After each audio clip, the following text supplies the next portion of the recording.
Good morning, dear children. I hope you are enjoying your online classes. So, in the previous class, we studied the chapter that you liked most from the diary of Anne Frank. And today, we are going to read an interesting poetry, and I am damn sure that you students would like it most because it is somehow associated with each and every child, especially the teenagers. And the poetry that we are going to study today is Amanda. This poetry is from your main textbook, First Flight, and today we'll see this poetry, the explanation, the literary devices, and lot of things we are going to discuss today. So I hope you would enjoy this class. Okay, let's begin. First of all, I would like to tell you about the author. This poetry has been penned by Robin Clan, and it's very interesting. This author is a young adult fiction writer, and generally she writes about the children, the teenagers of the age of 12 to 18 years.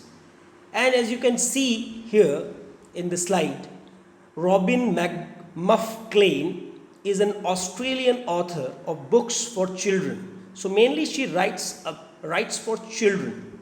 She was born on 28 February 1936 in Kempsey, New South Wales, Australia, and now resides near Melbourne. Klein is widely considered one of the Australia's most prolific and beloved YA authors. I have already told you YA means young adult fiction, generally for the children of 12 to 18 years of age, mostly for teenagers. And the poetry that we are going to study today, Amanda, this poetry is about a girl, a teenage girl, who feels as if she has been always nagged by her mother, and she doesn't like that scolding, that nagging, and she feels as if she has to get some freedom. She wants some liberty, she wants loneliness, and she refers so many people in the poetry, like she wants to be mermaid, she wants to be Rapunzel, the fairy, and she wants to live her life without being nagged by any of the person like parents. But let me tell you one thing, children, because this age in which you are right now, most of the time you may be resembling yourself with Amanda, that you might not be doing some work as per the wishes of your parents, and at the time you have to face some fury of your parent in the form of scolding, nagging. So here at the beginning of the chapter, it is also given by the author itself, in the book itself.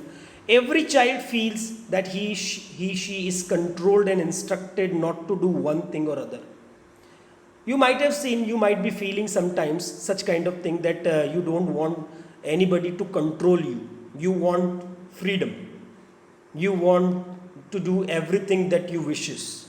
But let me raise you a question. Let me ask you a question. Do you think that is it right, or would it be very good when you would not be told by anybody to do something or to not to do something? At that point, what will happen? Sometimes you feel that discipline is very important, and that is why in school also your teachers, your principal, everybody asks you to be in discipline. And the disciplined children, they always they perform well in all walks of life. So similarly, I think your parents also have some expectations, some aspirations from you, and that is why if you are wasting your time, if you are not doing up to their expectation, then in that case you would have to face some fury, you would have to face some of the scoldings of your parents. So this poetry will resemble your life somehow. Amanda, the girl, has been portrayed in the poetry by Robin Klein, and you people would easily resemble, familiarize yourself with that character, Amanda. Okay, so sometimes you also feel that your freedom is curtailed, your freedom is restricted, you are not being allowed to do something by your own. And at that moment, you people feel that my parents are not allowing me to do anything. Okay, so let's go ahead and read the poetry. So, first stanza that we are going to read right now. Don't bite your nails, Amanda. Don't hunch your shoulders, Amanda. Stop that slouching and sit up straight, Amanda. You can see after each line of the first stanza, you would see the repetition of the word Amanda. That means the whole stanza is in the form of some kind of instructing by her mother. So her mother says, Amanda, don't bite your nails. Don't bite your nails means, this means children have the habit of biting their nails sometimes, and they keep on doing such kind of habit, and it is considered as a bad habit. Okay. Similarly, many a time parents scold us because we sit in a very bad posture. Sometimes we just hunch as the meaning is given over here. It means to bend the upper body forward. When you bend down your upper body, that means hunch. So sometimes we don't know at that particular teenage how to sit properly at a particular place, and that time the parents told us, don't sit like that, don't hunch your shoulders, Amanda. Similarly here, Amanda is being nagged by her mother and told by her mother not to sit like that. Stop that slouching and sit up straight. Stop that slouching. What do you mean by slouching here?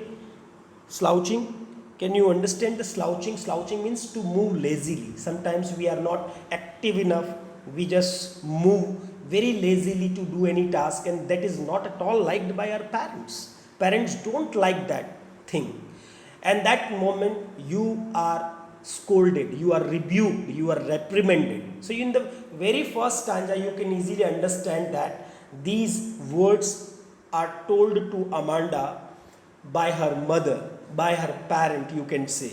Okay, let's see what are the literary device in the we can say first stanza. Literary device, as we have already discussed, certain devices which are used by the poet or the author to ornament the language, and especially in the verse, in the poetic form, poetry or some verse, poet uses these techniques, these devices to attract the reader's attention. Okay, so here you can see the literary device first that you can find here in the first stanza, anaphora. I have told you what is anaphora. Anaphora, I told in the previous poetry also, repetition of same word in two or more consecutive lines at the beginning. As you can see in the stanza itself, there is a repetition of the word don't. You can see here in the first stanza, don't bite your nails, Amanda, don't hunch your shoulders. So don't is being repeated in the first and second line of the poetry. So whenever in the beginning of the line, two consecutive lines at the beginning, the same word is repeated, this particular literary device is called anaphora. Okay. Next is alliteration. You can see alliteration, repetition of usually initial consonant sound in two or more words. In same line, it should be in the same line. As you can see in the third line of the stanza, stop that slouching and sit up straight. So here sir sound is being repeated, you can see. Okay. Similarly, another poetic device is there, assonance, that we discussed earlier. Assonance is what? Just like alliteration is the repetition of consonant, assonance is the repetition of vowel without repeating any consonant, used as an alternative to rhyme in verse. Means You have to just focus on the repetition of the vowel sound. Just like in the second line, you can see, don't hunch your shoulders. So here prominence is on O sound. So O sound is being repeated in the whole line twice or thrice in like don't, yours, shoulders. O is there and it is producing a sound, vowel sound. That is why it is assonance. Similarly, you can see the word Amanda, the name Amanda is being repeated thrice in the first stanza, and that is why it is repetition as well. Okay, let's see second stanza now. There is a languid emerald sea where the sole inhabitant is me, a mermaid drifting blissfully. You can see it is put in parenthesis, and these are the words. Actually, they are describing the wish and the desire of Amanda. First stanza refers to the scolding of her mother. Second stanza refers to the wishes or desire of Amanda. What Amanda desires. Let's see. She wishes that she should be relaxed. Languid means relaxed. Emerald sea means green color. Emerald is a, you might know about that. Emerald is a precious stone, gem. Okay, it is a precious stone. Emerald is and the color is green, and it is compared with green ocean, green sea. Similarly, sole inhabitant means lonely resident of a place. Okay, mermaid, you might have heard it in your fables. Marine creature with the head and upper body of a woman and the tail of a fish. Drifting, another word that means moving slowly, and blissfully means full of happiness. So here in this stanza, actually, Amanda wishes to be very relaxed. She wants to move slowly in the green ocean, and she wants to be very, very happy without any trouble, without any disturbance, without being nagged by anyone. So she wishes to be a mermaid, being relaxed in the green ocean. So here you can see in the second stanza, the wish of Amanda is to be a mermaid, and she wants to be very, very happy without being disturbed by anyone. Okay, so you see that the same thing might be when even we people, when we right now we are adult one, but that moment when in our childhood, in our teenage, we were also feeling the same kind of thing. Our parents used to tell us, do this, don't do this. At that moment, we felt somehow very bad that why I am being nagged, why I am being scolded by my parents. But you all know, parents are the only people in the world who feel for your well-wishing. They are the real well-wishers. Okay.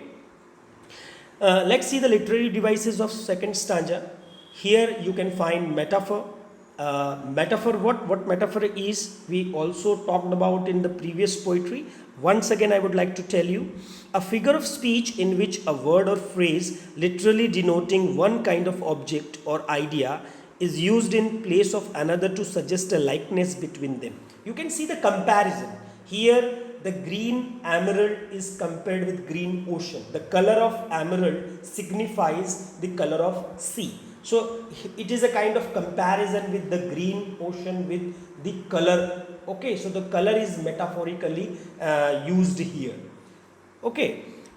Similarly, one more you can say literary device, that is called allusion. And what is allusion here? An indirect reference, especially in literature.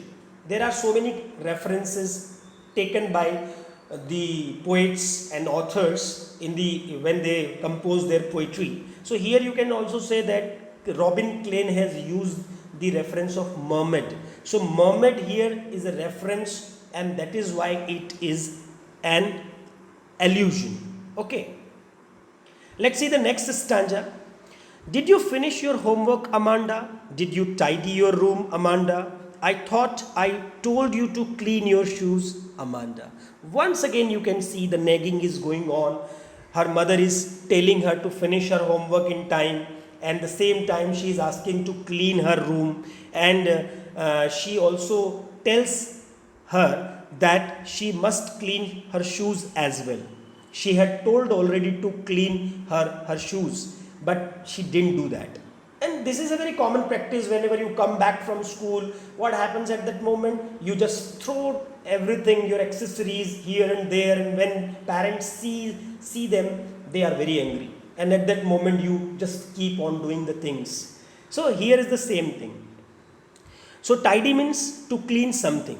Okay, again the three literary devices are there. Anaphora is there. Did is repeating in the two consecutive lines, first and second. Did you finish? Did you tidy? This is anaphora. Again assonance. O is being repeated and prominently being used by the author in the third line. I thought, I told you. O, to clean your shoes. And repetition of the word Amanda once again. Okay, so I hope you are getting the point here. Let's see the next stanza. Once again, Amanda wants to be something, and here that moment she is little rebellious. You can see her rebellious nature is being seen in the next stanza. She wants to be an orphan. I am an orphan roaming the street. I pattern soft dust with my hushed bare feet. The silence is golden, the freedom is sweet. So you can see here what she wants to be now, orphan.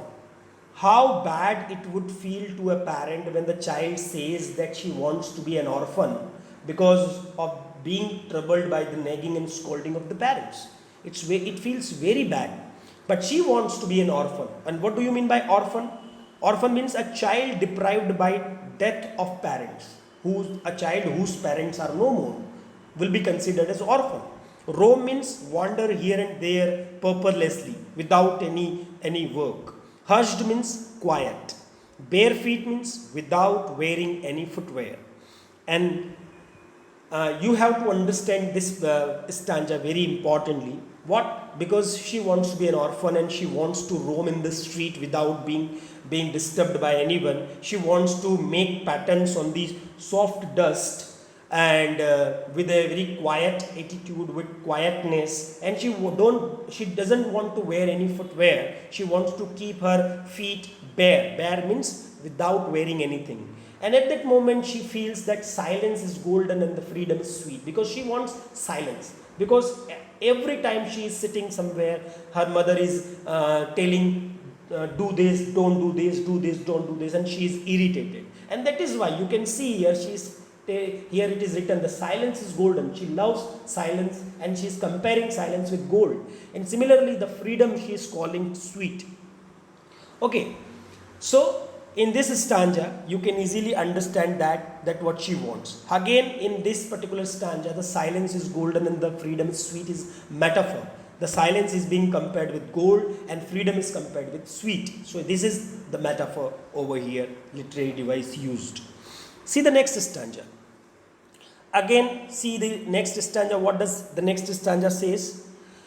Don't eat that chocolate, Amanda. Remember your acne, Amanda.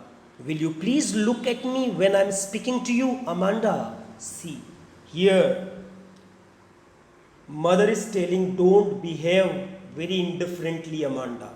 Because now Amanda has started behaving very indifferently. Even her mother doesn't expect that she is behaving like that. But see, now she wants to eat chocolates. And even after she has a lot of pimples on her face, but still she wants to eat chocolates. You might have seen parents telling you that don't eat chocolates much because it may cause your acne more on your face and you would look bad. Will you please look at me when I'm speaking to you? Means mother is nagging her, mother is scolding her and asking her to see. Because child, when they are scolded by their parents, they lower down their eyes and they don't even they look as if they are not listening to their parents. So same thing is there in the last line. You can say, will you please look at me when I'm speaking to you? So here once again you can say one assonance is there where O sound is repeated. Will you please look at me when I'm speaking to you? Let's see the next stanza. Now see what is the wish of Amanda in the next stanza. I am Rapunzel, I have not a care. Life in a tower is tranquil and rare. I will certainly never let down my bright hair. Means she wants to be Rapunzel. And who is Rapunzel? Rapunzel is a fairy. She lives in a tower alone, and she doesn't want to get disturbed by anyone when she lives in that tower. Tranquil means calm, quiet. Okay, so she wants to be a fairy like Rapunzel, and she doesn't want to care anybody in that matter, in that sense that she wants to live her life alone. In the tower, just like Rapunzel, she wants to live a calm and rare life. Rare why? Because very few people have such life of their own. They don't have, Rapunzel doesn't have control of anyone, and that is why she wants to live alone there. Similarly, this girl Amanda wants to live calm and relaxed in that tower, just like Rapunzel. And I'll certainly never let down my bright hair. And she is saying that she would not let down her bright hair, just like this Rapunzel does. You can see in the picture also how this bright hair being laid down by Rapunzel out of the window of that tower, and the people sees her beauty. But she doesn't want. I will certainly never let down my bright hair. Means she will not show her bright hair to anyone from that window like Rapunzel does. Okay, so here literary device is only one, that is allusion, reference of Rapunzel, a fairy. Again, just like in the previous stanza we saw, there was a reference of mermaid. Here is the reference of Rapunzel by the poet. Okay, now see the last final stanza. Stop that sulking at once, Amanda. You are always so moody, Amanda. Anyone would think that I nagged at you, Amanda. Again, mother is saying that stop doing that nonsense. Stop to be upset. Why are you being upset at once? Her mother is saying, don't be upset. You're always so moody, temperamental. Moody means temperamental. Means you are making your mood sometimes very nice, sometimes you are so bad in mood. And that's why she is being called moody by her mother. Anyone would think that I nagged at you. So the mother says that maybe some people who would be looking at you at that moment, they might be seeing us, they might be thinking that I always nag at you, I always scold you. What would they think if they see me doing this, see me asking all such kind of things that you don't do in time? So the mother is little worried here. The mother wants to recall that thing, that Amanda, please don't do all this. Otherwise, people may think that I am always nagging you. So here you can see these three words, sulking, moody, and nag. I have already given you the meaning in the slides. So literary devices. What is literary device here? Alliteration. Where is the alliteration? Repetition of the consonant sounds in the same line. Stop that sulking at once. Sir sound is being repeated. I hope you might have got the meaning of this poetry. I have explained you all the stanzas and the literary devices. You can also notice one very important thing, that is rhyme scheme. As we discussed earlier, you can see the odd numbers of stanzas and even numbers of stanzas have similar rhyme scheme. First, third and fifth. These stanzas have A, rhyming scheme, and the 2, 4 and 6, second, fourth and sixth stanza, they have the same rhyming scheme, that is C, that you can notice. Just like in the first stanza I can tell you, or in the last stanza I can tell you, stop that sulking at once, Amanda, you and Amanda. So this is A, Amanda is matching with Amanda, and again in the fourth line Amanda. So A, B, A. This is the rhyme scheme of that stanza. So thank you so much, students, for listening. Thank you so much. We'll meet in the next class.